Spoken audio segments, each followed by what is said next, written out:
Felipe is very sick today, and so he's unable to join us. So I brought on our most frequent collaborator, Thomas Smet. Hello, Thomas. Hello. And Hello, video world. we are talking about an issue that plagues most monitors and recorders on the planet. Uh, what? It's like a zombie outbreak. It's a plague, an epidemic.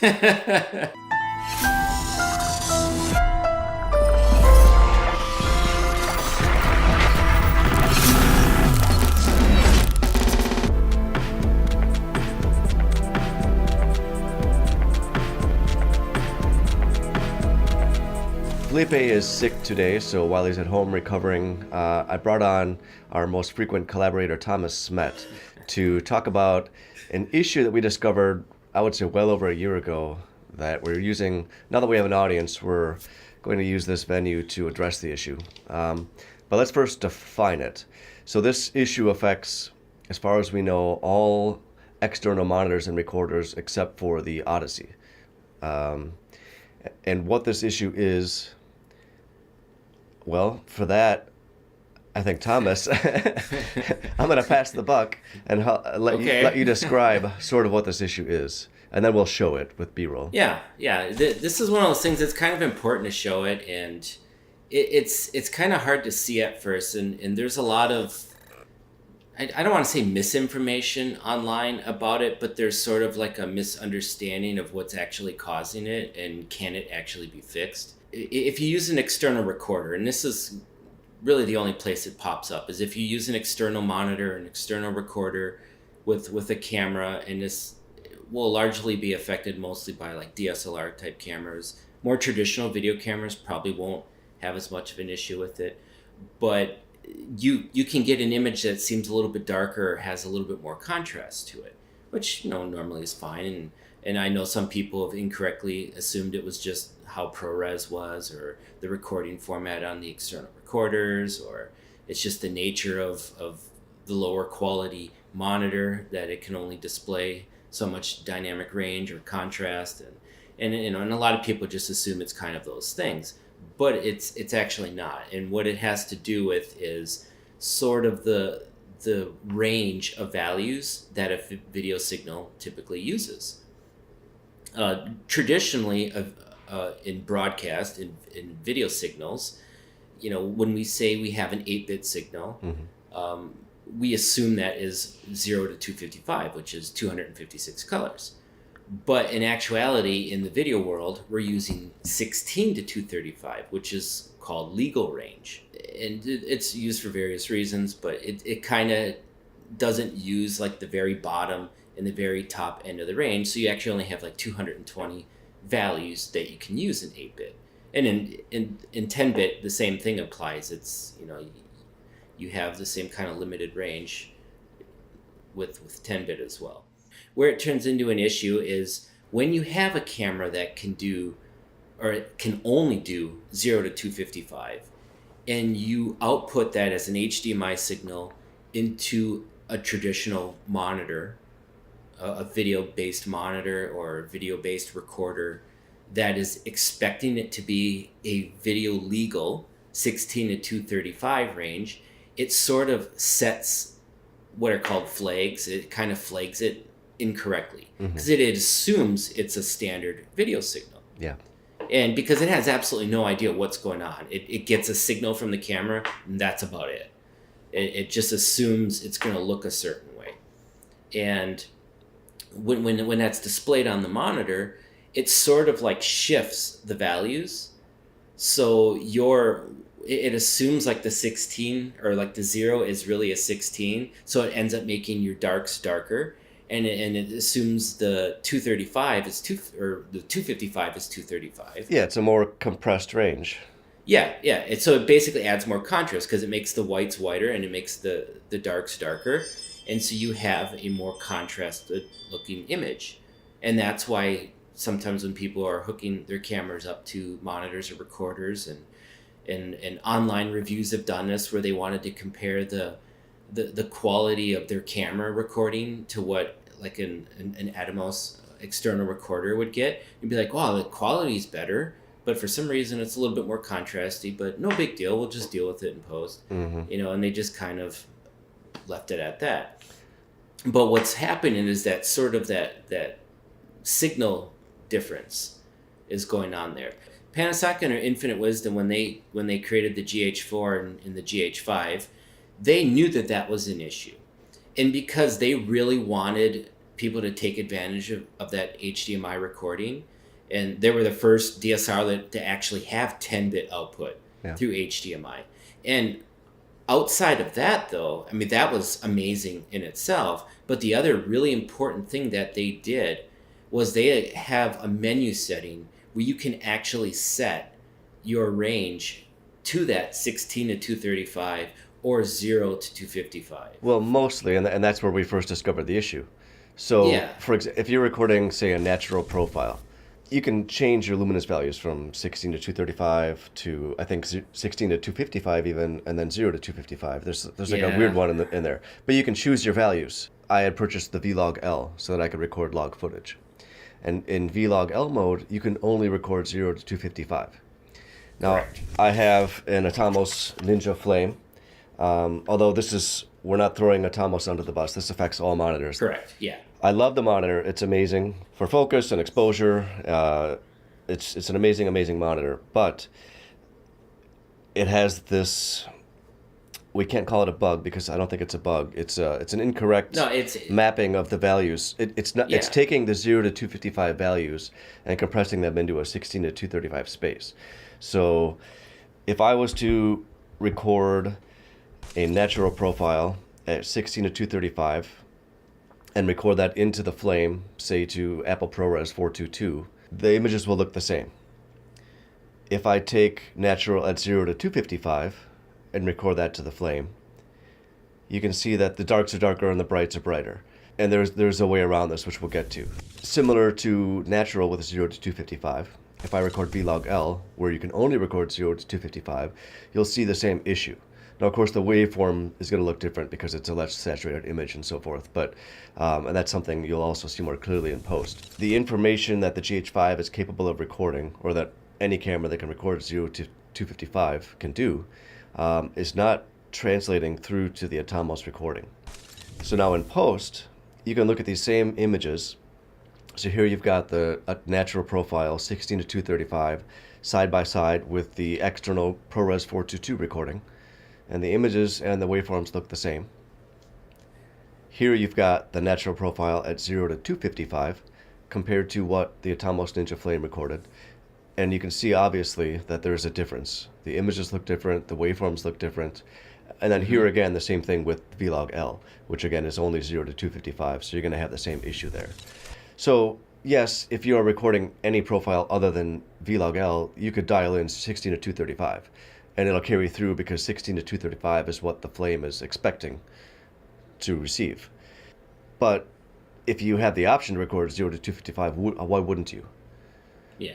So Thomas, if for anyone out there who has this issue or who has just now become aware that they've had this issue for who knows how many years, what do you propose they do to get around this? Yeah, so there are certain systems that have a fix for this. Resolve has a setting under clip attributes where you can set the different levels. So I should take a step back and say, like, what's recorded is not actually crushed.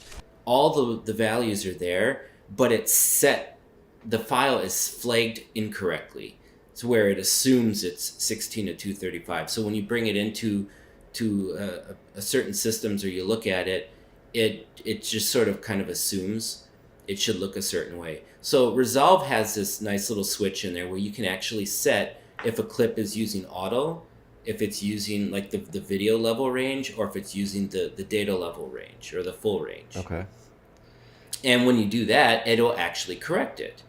And there's other information out there. I know Sony users have run into this issue as well, like the A7S. It does the same thing. It puts out 0 to 255 only. I think no matter what you do, there's no option in the camera to even change it. And so anytime anyone tries to record externally with the Sony A7S, it has this issue. I believe there was an article written about that, and there were kind of some fixes posted. in there on what you could do. They mentioned Resolve and how there's a switch to do it and a way you can do it in Adobe Premiere. But Final Cut Pro 10 users, which I know you and I are using, it doesn't have that option. Yeah. So What? since we use Final Cut 10, I thought, okay, well, we need to find a way to correct this. Before we get to that correction, maybe we should quickly veer off, because we both reached out to Atomos. We both emailed them and got responses back. What is the long and the short of it? It seems to me that they basically just ignored it. Well, I mean, it's not something that affects everybody, and there's a lot of people that don't even know that this is a thing, because I mean, we're not talking a huge amount that it affects the signal, and if you don't shoot where things are like the darks are like way down at the bottom and your brights are already clipping, you're probably going to be fine. If you do a lot of manual grading, you're probably fine with it. Where this is an issue is if you're shooting like a log format, and then you're applying a manufacturer LUT or a third-party LUT designed to work with that signal the way that signal was meant to look, then you're going to get incorrect values. Yeah. And so because the LUT is expecting a certain input signal, correct? Yeah, because LUTs are not intelligent. They just take the value that it's given and it adds on top of it. So like if a color, for example, for simplicity's sake, is 25, and the LUT is adding 25, you have 50. If the signal is incorrect and the value instead of 25 is 30, the LUT is still adding 25. Yeah. To make it a 55. So no matter what that beginning signal is, the LUT is not intelligent. It doesn't know what to do. It can't compensate for incorrect values. It can't compensate for bad exposure. It can't compensate for bad white balancing.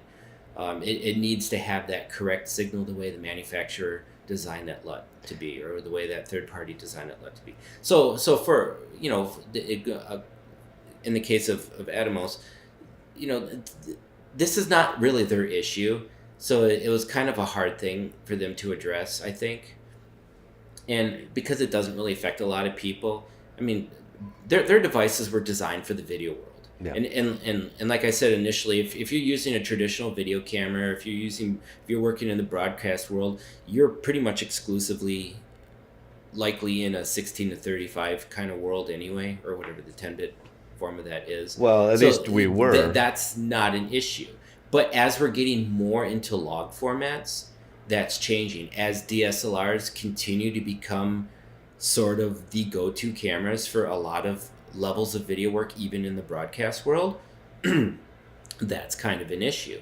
Yeah. And there are companies that are addressing it. The Odyssey recorder, it actually does have a setting where you can set if you're using the full range levels or the video levels, because that is kind of an issue. And so they had enough hindsight to go back in and go out of their way. Again, this is not on Atomos. This is not a bug that they created. This affects everything down to a consumer TV, down to any camera monitor. So this is not anything that they created. It's just something I would love to see them address for the industry. Yeah, and I'm hoping this video helps gain a little bit of traction. It won't just on our direct audience alone, but I'm hoping it gains enough attention from other people who realize, this has been affecting me all these years and I didn't know of it, or it's been affecting me but I didn't know how to articulate it. So I'm hoping more people write to Atomos and their other manufacturers, so that these people do issue a fix. Yeah, and I'm starting to see a little bit more interest now in the community. Like some people just reached out on Facebook saying, "Hey, I'm noticing this weird issue where if I record a clip internally and then record some clips externally with log, they look slightly different. What's going on?" And then there've been people that use the new Fujifilm X-T3 camera. Yeah, they're having that same issue, and I think they're starting to notice it now because I think external recording is becoming a little bit more attractive. Yeah. With some of these cameras, because we've had great quality for a while, but now we kind of want to push it to that next level. And I know some cameras have kind of like a limitation if you do like 4K 60p. Yeah. So they want to get a little bit better color. Like the GH5, it can do 4K 60p, but only in 8-bit, Yeah. which is not very good for log. So, people want to use an external recorder so they can actually get 4K 60p in 10-bit and 422. Same thing with the Fujifilm X-T3. It can do 10-bit internal, but it can't do 422. So there are some people who are buying external recorders because they want to push that color just a little bit further. What's the point of pushing the color if you're getting the wrong feedback as far as what your exposure levels are? Because exposure will affect the color as well. So if you are at the point where you feel that you need an external recorder, precision then becomes of utmost importance. And so if what's recorded isn't as precise as what you could be capturing, that's where it becomes an issue. And it really becomes an issue if you're one that likes to use LUTs, because again, they're not intelligent. If you like to shoot log and apply a specific LUT to get back to just a normal base level, that base level is going to be incorrect. You and I tend to grade log more manually, and so it's not as huge of an issue. Yeah. Because when you're grading manually, you just don't push it as hard as you would, because there's already some added contrast to it. True, but it does still affect us. It does, and it's still frustrating. And if you're shooting something that's like right on the edge, like clipping, this can actually cause it to clip a little bit more on the whites, or in your shadows. I mean, part of the reason why we shoot things with higher dynamic range for shooting log is because we want to see more in the shadows. Well, if you're crushing those shadows, you pretty much just destroyed that advantage. Yes. Which is another disadvantage of this. If you don't correct it, you're actually killing your dynamic range a little bit. So if you think like a GH4 can get 12 stops of dynamic range, but you're recording externally, it's probably more like 11 because you're actually crushing it. I don't know the exact number, but you're definitely crushing it a little bit because your highlights are clipping sooner and your darks are crushed sooner. Short of these monitor recorder manufacturers addressing the issue directly, what can the viewers do in the meantime to alleviate this issue? Yeah, so there's ways you can do it in post. Like I said, Resolve has a switch. They're awesome that they put that in there. Adobe Premiere has some solutions out there to deal with it. In Final Cut Pro 10, there really was none, so I kind of created a couple little tools to get rid of it. Okay, so your LUT, you're calling it the L3, right? The legal level LUT for now? Yeah. I didn't know what the heck to call this thing. But it's just a LUT. I just made it so when I shot with my Ninja Blade and my GH4, I could actually have a correct signal, but when we decided to do this, I was like, yeah, we should probably give it a name. So yeah, that's what we called it. So the L3, the legal level LUT, and it's just it fixes things so that you can correctly grade the footage as it was captured, and you can apply this LUT in production and in post. So in production, if I have, we'll kind of repeat the same test as before. If I'm recording, now we know 16 to 235 is not a problem. It's 0 to 255. So if I'm in the natural profile recording 0 to 255 on the GH5, now you can't really compare the GH5 display to the Atomos Flame. As far as display technology, they're different in different sizes and different nit levels. But the GH5 recorded internally will record 0 to 255. On the Flame, you can load this LUT onto the Flame and therefore see your corrected image. So this is what the image looks like without the LUT applied. And this is what it looks like with the LUT applied. Now, and again, that'll have more meaning in post. Let's do the same test with the Vlog L, where you can only choose 0 to 255. So here I am in the GH5 with Vlog L, with a 0 to 255 luminance range. Here you can see it on the Flame, uncorrected. And then when I apply the LUT, you will see it corrected. Now, you can, with the Flame, you can use this as just a preview LUT while recording, or as or you can bake it into your recording. If you bake it in, then when you come into post, you're good to go. You can apply your corrective LUTs or your look LUTs. Everything will proceed as you would expect. If you don't bake it in, this will help you with your exposure, but it's still going to be squished and recorded as 16 to 235, or rather flagged as 16 to 235, in which case you'll have to apply the LUT in post. So here in post, we're using Final Cut Pro 10 in this example. where you've got the 0 to 255 recorded internally on the left, and here it is on the right, recorded to ProRes 422 on the Atomos Ninja Flame. And they don't look, they don't match. So let's do the same test. We'll load up the LUT, we'll apply the L3 LUT, and now both the image and the waveform looks the same. So basically what this LUT is doing is, it's like it's like the Final Cut 10 version of DaVinci Resolve's flagging, correct? Or if the monitor was flagging to begin with. Is that a fair way of describing it? Yeah. So now if you take the Panasonic, for example, this is a GH5, so if we're applying the Panasonic default Vlog L LUT, if you change the ordering so that the L3 LUT is applied first, the Panasonic LUT will now be applied correctly. But if I disable the L3 LUT, you can see the image is a fair amount different because, as Thomas described earlier, that Panasonic LUT is expecting certain values coming in, and it's getting different values, but it's just adding them. It's not intelligent, so it's adding them on top unknowingly. So you can toggle this L3 on and off, and you can see a pretty apparent difference. We actually tested this. I mean, you've created this quite a while ago. It's just now that we have an audience where it makes sense to kind of put it out there. But yeah, I mean, I initially created when the GH4, not when the GH4 first came out, but when Panasonic first came out with their Vlog L update. Yeah. And then I got the update, and I was really anxious to see, because some people were talking about how horrible the internal 8-bit was with Vlog. Yeah. And so it's like, okay, fine. I want to compare what that looks like versus the recording on my Ninja Blade, which was HD only. So that was kind of an important thing for me to compare. It's like, could I get by with 8-bit and 4K internally, or should I just use HD on the Ninja Blade, but it's 10-bit? And I wanted to compare the quality overall, and that's when I started noticing that shift. I'm like, something's wrong here. Yeah. This doesn't quite look right. So yeah, I mean, it's pretty obvious from the tests that, I mean, we're not doing anything real fancy. We're simply recording as we're supposed to and looking at how in this case, the flame is both previewing and recording the image. And we can see both in production and in post how the L3 LUT is basically fixing it. It's remedying the issue. Yeah. The issue. Now, two things I'd like to see. One is I can load up your L3 LUT on my flame to see my corrected ranges.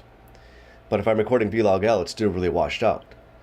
So if I turn off your LUT to load a look LUT so I can see like a full color image, it's still the uncorrected image. So what I like people to do is I'd like people with more skills or more time to figure out how to combine the L3 LUT or a LUT that achieves the same thing with a color, with a look LUT, so that we, the community, can load one look LUT to see basically what their image will look like, but corrected on the flame or any recorder other than the Odyssey. The other thing I'd like to see really is I'd like to see these manufacturers just address the issue and flag it properly to begin with. So if any of you want to write to Atomos or Lilliput or all these different small HD, write to these companies about this issue. It can't hurt, really. Yeah, and also write to the camera manufacturers. I mean, good point. Because even though Panasonic, added, the ability to output 16:235, you can't do that with Vlog. And I understand there's certain advantages to recording a log format in that full maximum range of values that you can use, but they should at least allow the HDMI output to kind of shift that back down to a legal range, so that any monitor, because this is not just a recording thing, it's a monitor thing as well. I mean, there's Feel World monitors out there that are like $199 that are really good monitors, but I don't expect 20 different monitor manufacturers to suddenly address this issue either. Well, it's definitely it's obviously a monitoring thing, because we saw even in the tests we showed earlier that toggling the LUT on and off changes the actual waveform, which is the information one uses to gauge the exposure of their scene. So if the actual monitoring is wrong, then you can't possibly shoot correctly with incorrect information. Correct. And for me, part of the reason why I want to use a monitor, it's not just for framing and focusing, but I also want a color accurate display with a tool that I can actually adjust that. Whereas like camera monitors, you really can't do much at all with those displays. Yeah. So I know you and we like to have as much contrast and color accuracy as possible on our external monitors. Mm-hmm. And, without being able to have a correct signal come into them, it's never going to be correct, because what's going to happen is you're going to see this slightly more contrast image on the screen.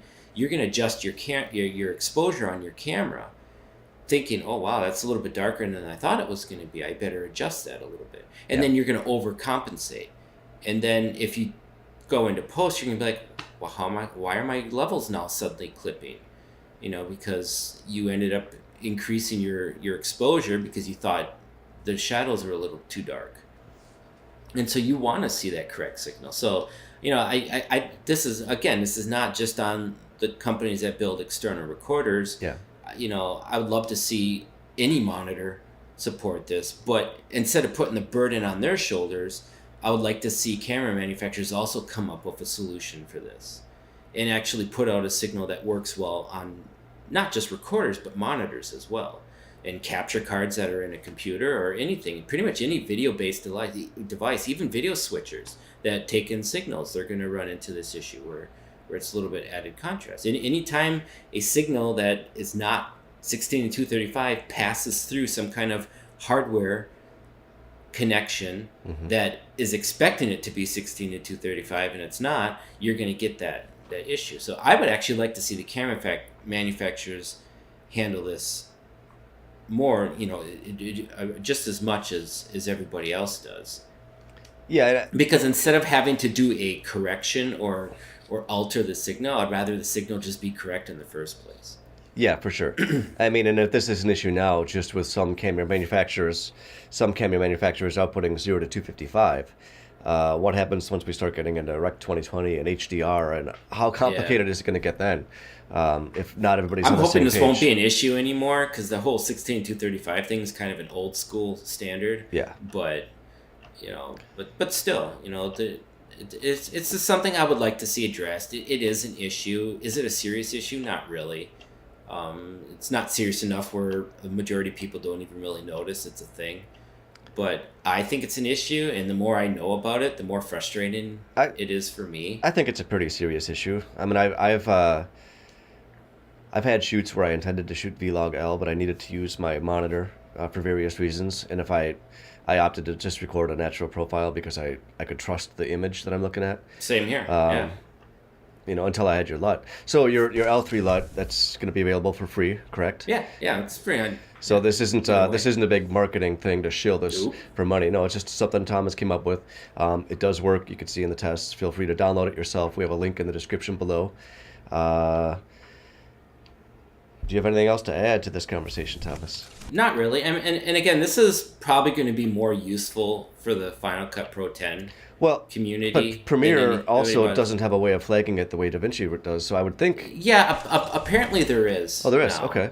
I mean, and there was a way, there was an article I read before that mentioned it for the Sony A7S users. There was sort of like a correction you could do manually to do it, and I think there may even be a way kind of built in now to deal with it. Okay. But there are Premiere users that are aware of kind of how to fix it. But if you don't want to go through that process, you can still use the LUT.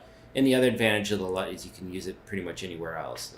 Like in Motion, if you're doing motion graphics, now that Motion can load LUTs, you can bring your clips directly into Motion to do a composite or any motion graphics and actually correct the signal instead of having to go into Final Cut 10, fix it there, export it as a new QuickTime, bring it into Motion and all that stuff. You can now kind of do it right in there. So there's definitely other advantages to it.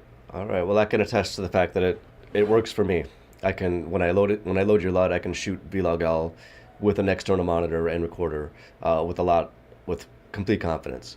I think in our tests we might have noticed like 1 atom worth of difference in the waveforms, but it is like so incredibly close of a fix that it gets you like 98% there. It may not have been 100%, if not more. Things, but the viewers can pull this up and check. I mean, that you really have to look at these waveforms side by side with a microscope to detect any difference. It's much closer. So if I didn't stand by it, I wouldn't I would have recommended you talk about it on the show. It's definitely better to use it versus not using it at all. Oh yeah, for sure. Yeah. All right, so with that, the link is in the description below for the L3 Legal Level LUT fix by Thomas Smet. Sorry for the name. Ta-da! Yeah, we went back. I know I was pushing you for a catchier name, but it's, what do you call something that's just this kind of nerdy, very technical? It's a utility LUT. Yeah, it's not a real sexy thing. No. But it is what it is. L3, there you go. Clever marketing. In the description below, please comment if you guys have any issues, if you happen to have an issue with the LUT, if you're aware of any other workarounds, if you guys are writing to your camera and monitor manufacturers, we'd love to hear about it. We're hoping that this kind of pushes this whole conversation out there more. Absolutely. So that more people are aware of the issue. Yeah, I mean that's why I wanted to do this today. That's why I kind of created this. I'm more interested in people just being aware of this. Yeah. And be more vocal about it and push the discussion and kind of get manufacturers being like, okay, yeah, you know what? There's enough people that are aware of this that we should probably address it. All right, everybody, thanks for joining us, and we'll see you next time.